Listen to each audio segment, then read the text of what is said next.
To each and every memory. Iris Hudson woke up to reveal grey eyes from a deep sleep from the sounds of a gunshot echoing across the block. A gang war must have gone wrong. There was no point in getting involved anything besides her revolver. It would just end up with her being another corpse flowing down the river.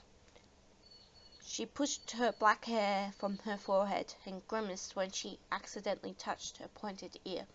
Iris made sure that her ears were covered and stood up and tried to get the aches out of her system, which came from sleeping on such a hard, cheap bed, but was the best she could afford on a bartender's pay.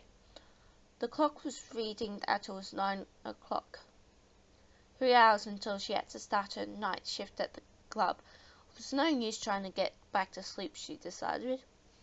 The club was the only place that she could find that would employ elves, the most hated and distrusted of all fate.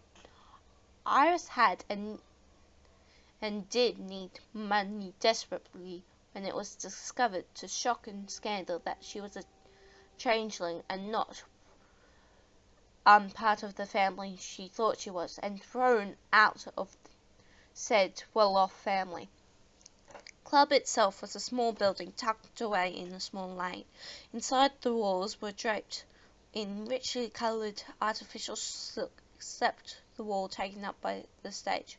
When Iris entered, her friend Matthew was crooning into the microphone and creating very vivid dreams in the mainly female audience.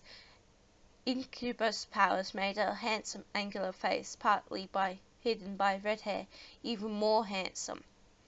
Iris slid behind the bar and started serving rich and tipsy women, having a forbidden thrill in visiting a bar, smoking long, slender gaspers instead of being a good-kept woman.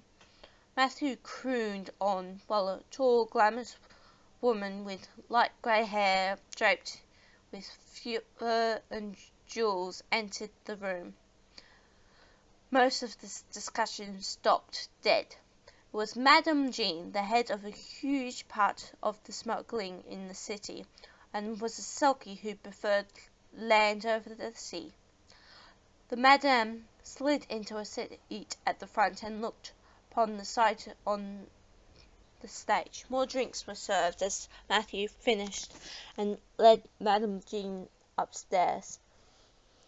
Iris learnt a piece of interesting gossip from her friend Victoria. Various people had been found with their heads caved in and missing their brains completely. The police expected Fae activity as always, as if humans never committed evil acts.